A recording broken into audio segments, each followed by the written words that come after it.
I absolutely love being a sleep coach for many, many reasons, but obviously the top one is going to be because of the results that my clients receive. When a family calls me, they so often are skeptical and just really worried that their child can't be helped and there really is no hope, and they can't see that the way things are now is going to be 100% different in 3 weeks or less. So I want to talk to all of you about a client success story and explain where we started, the journey, which includes some challenges, and where we ended up at the end of 2 weeks' time. In case you don't know who I am, my name is Sarah Basio, and as the owner of Yours and Baby Sleep, I have worked with over 500 families one-on-one inside my sleep programs. I have also helped thousands of families through my group training programs and other resources,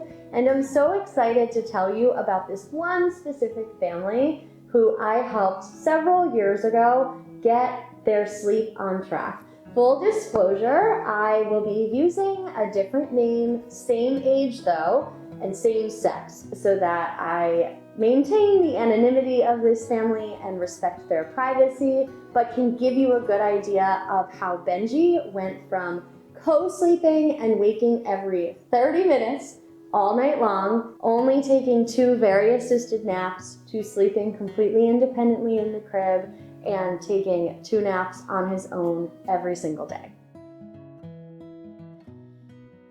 Laying the foundation here for my sweet little Benji. When mom and dad called me, they said that they were in a situation they had not planned on being in. Like so many families, they ultimately were co-sleeping with their child because they really were totally at a loss for what to do to get him to sleep longer stretches. Everybody was exhausted because both parents were back to work full time and their child just could not figure out how to put themselves to sleep and transition through the sleep cycles. So they were setting him up and trying to get him at 5.5 months to sleep in his own crib. But the struggle that they were experiencing was it would take him about 30 to 45 minutes to nurse at the end of the bedtime routine. They would put him in his crib and then he could not fall asleep. He would cry for 20 to 30 minutes. They'd pick him up, they'd put him down, and this went on sometimes for up to an hour. Finally, Benji would fall asleep, but only to be woken at first every 1 to 3 hours. By the time they called me, 2 weeks into the crib process, he was waking every 30 minutes for the previous 5 days. These are real notes from my discovery call that I had taken. So I have a very good history of where we started with Benji and with his sleep. When Benji would wake up in the middle of the night, the only thing that would calm him down would be to nurse back to sleep. And mom had said that she was okay with doing one night feeding because she was still breastfeeding and had a hunch that he might still be hungry for one night feeding, but she totally understood that the rest of the night feedings were absolutely for comfort and soothing and not for nutrition, which was exhausting her and exhausting her husband. One of the biggest tolls, if the nighttime sleep wasn't a big enough toll on this family, was the naps. They were both working from home at the time and did have some help here and there to do naps, but were trying to manage nap time sleep during the daytime, just juggling their work schedules. Benji would not fall asleep on his own for naps and really would not sleep for any length of time without being in someone's arms, which was starting to affect their workday because, as you can imagine, being on calls or trying to get work done while you have a baby strapped to you is not going to be as efficient as you would like. And there's pressure from our employers, obviously, to perform at high levels, especially coming back from a maternity or a paternity leave. Whenever I start with a family, my priority is to make sure I understand their goals so that I know if I'm able to help them achieve it, and realistically, if they are realistic goals and if it is something that we can achieve together. So Benji's parents had the goal of him falling asleep on his own at bedtime, waking up once for a night feed,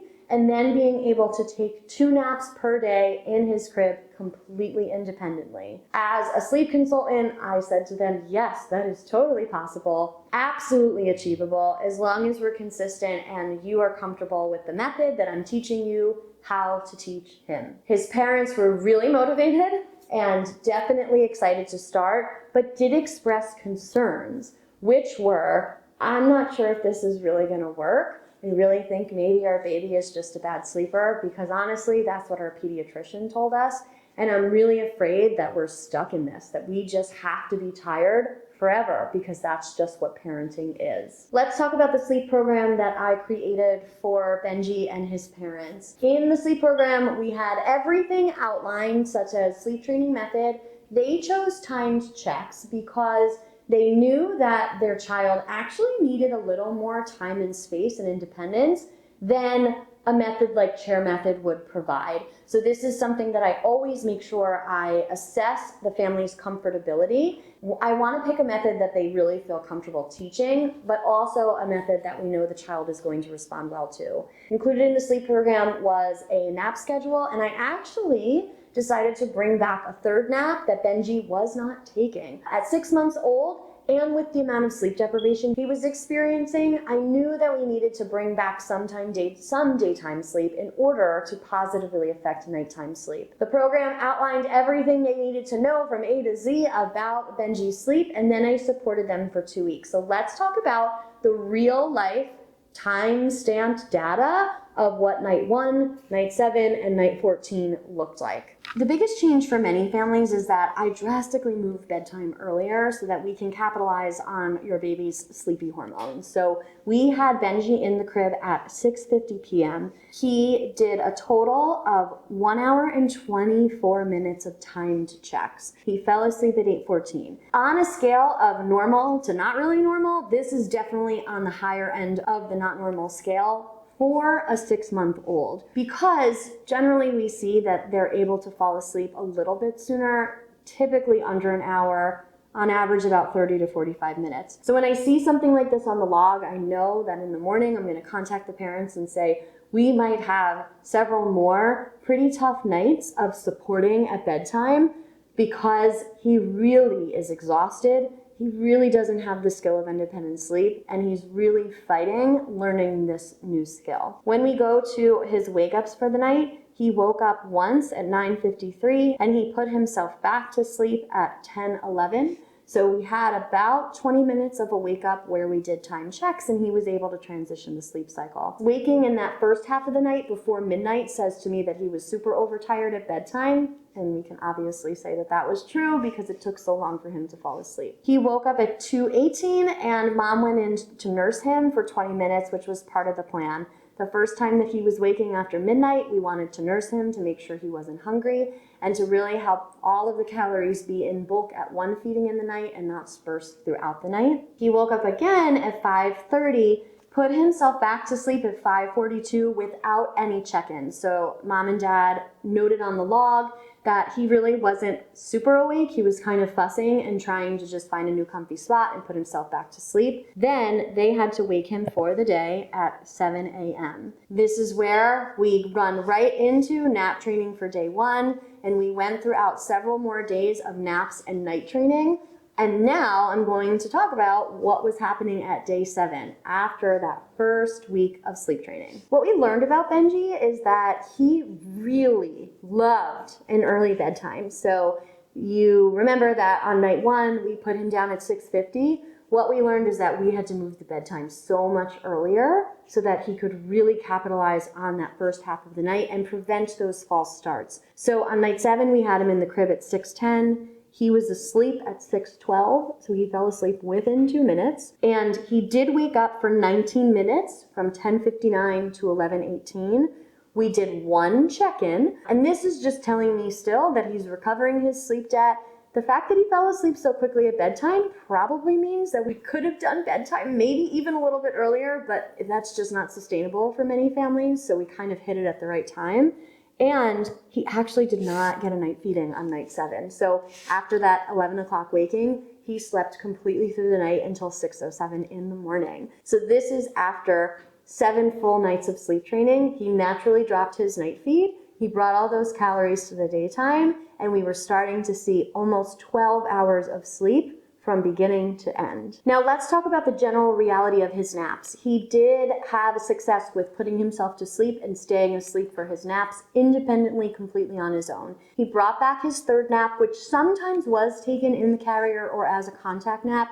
It's just a hard time of day for him, but he really needed to keep that third nap in order to still stretch to a quite early bedtime. The thing with him was that Benji needed 12 hours of nighttime sleep, which unfortunately sometimes translates to shorter naps during the day. So what his body needed was a nap that was only about an hour long for nap 1, just about an hour long for nap 2, and about like 20 minutes for nap 3. We weren't able to achieve that like super long 1.5 to 2 hour naps twice a day, and that's okay because the goal was to get the night sleep in order, sleep throughout the night, actually with 1 night feeding, which he ended up eliminating naturally, and be able to take more independent naps. What I always want to encourage families with the knowledge of is that every child and their sleep needs are different. So yes, we have averages for what we want for naps and what we want for nighttime, and then there's your actual baby, and they are going to tell us what they need. So we were really happy with this progress. I actually followed this family for the course of the next year.